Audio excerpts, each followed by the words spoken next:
The Kākāriki karaka, or orange-fronted parakeet, is one of 6 species of Kākāriki endemic to Aotearoa, New Zealand. Kākāriki means small parrot. With the orange-fronted parakeet being only 20 centimetres in length, it is the smallest of the 6 species. Other than size, colouring distinguishes each of the species. With its population thought to be under 400, it is the most endangered of the Kākāriki and the second most endangered terrestrial bird after the kakapo. In the wild, it is only found in a few alpine valleys in Canterbury and on Blue Mine Island in Queen Charlotte Sound. The Department of Conservation partnered with the Isaac Conservation and Wildlife Trust to start a breeding campaign to release Kākāriki back into the wild. In 2018, the Department of Conservation approached the Brook Waimarama Sanctuary in Nelson to see if a population could be translocated to the sanctuary. One of the main reasons is that we are a mature beech forest of a significant size. So that's just really hard to find in New Zealand at that scale. There are other big sanctuaries in the country. They are surrounded by dairy farms, suburbia, lifestyle blocks, forestry. They just don't have that continuous natural and mature native forest, and that puts us into a very unique situation. When we arrived and we saw the beach, it was just like, oh wow, this is just awesome. There are a lot of factors that we need to look into. You can't just go and drop them anywhere. Wonderful habitat, absolutely.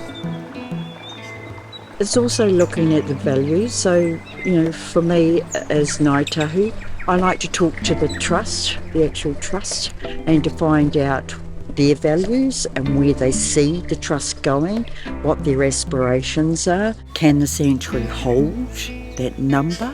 Will they be out-competed? Especially when you're dealing with an endangered species like this, and you have to have the resources to be able to back them.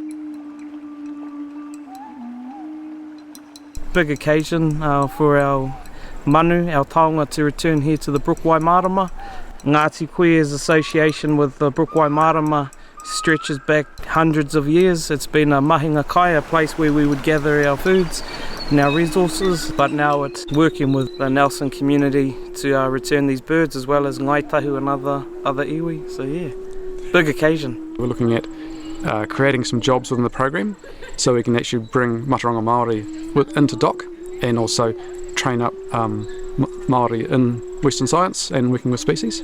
So that's what we're looking to do, is build more collaboratively, build the cultural skills in our team, and build the involvement with the taonga species. It's great. I got a Jobs for Nature project approved to Waipunami Threatened Species project that enabled us to get a bigger team together so we can now start working in the North and South Island as well as in the Canterbury Valleys. In late November of 2021, the first group of Kākāriki karaka started the process of translocation to the sanctuary. Early in the morning, a team of Isaac's Conservation Trust staff and Department of Conservation go and catch 20 to 24 birds and fit the females and sometimes the males with radio transmitters. After that, the birds were put in a specially designed transfer box, and then Air New Zealand transports them for us free of charge to Nelson. And in Nelson, they get loaded into a helicopter there and then flown for the 5-7 minute flight to a third house, which is right adjacent up on top of the sanctuary here. The first translocation was, of course, the most significant for everybody involved. So volunteers, staff, supporters of the sanctuary, and also in particular, of course, the local iwi here. E te manu, e te whenua, a Waimarama, maranga mai. Maranga mai ki a mātou, o nā taonga tukui o nā tātou tūpuna. Tēnā koutou, a kia ora tātou katoa. After the welcome, the birds were placed in a four-wheel drive and then driven a short distance to the Kākāriki hedge which leads down to Kākāriki Spur and the area where we have the release aviaries. The walk down there takes 30 minutes. Then the birds immediately get released into 2 release aviaries. 1 release aviary for the girls and 1 for the boys. The birds were left in there for 2 nights and a day just for them to calm down and also to anchor themselves to the side. Well, a special moment to be with these birds as they're coming out of their wee travelling cases, and just to see their reactions and how they adjust to their new temporary surroundings. And it'll be even more exciting to see them on Saturday when they come out of the aviaries. Yeah. Oh yeah, today went really well. I'm rapt. It's a tribute to everyone involved. A few days later, the doors of the aviaries were carefully opened and the manu were released into the wild. There they are, yeah. We have to start coming north. We have to find these little sanctuaries where we can put our manu and we can start looking at how we can build on the whakapapa, because the gene pool is just so shallow. And then we'll start looking at bringing the babies in, and we'll be able to start mating them. And that's what's so important, to just talk to the wahine before they leave, that it's so important what they're doing.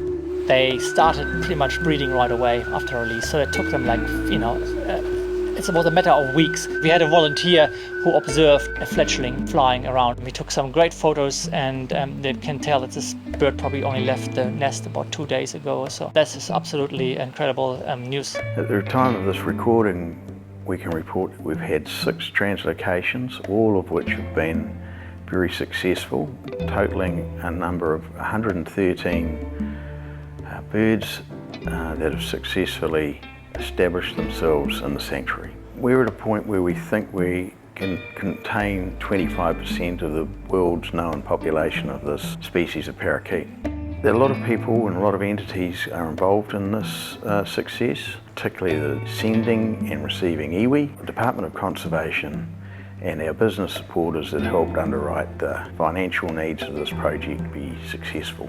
DOC in particular led the translocation exercise. We have contributed with many hours spent monitoring and supplying information supplied by our staff and by our volunteers. So of special thanks we need to note is the efforts made by our volunteers, mainly in the monitoring of the populations and the ongoing data collection that's so important to help us all learn more about the species of parakeet. All the volunteers work for the sanctuary play a role in this. The main thing we can do this is the sanctuary is pest free, and that is not an easy feat. 700 hectares of beech forest surrounded by other beech forest full of pests.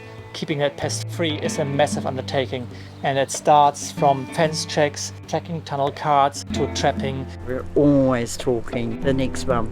We have to keep going. We haven't got time to sit back and take a deep breath and go, oh wow. We have to keep going to ensure the preservation of this manu. Yeah.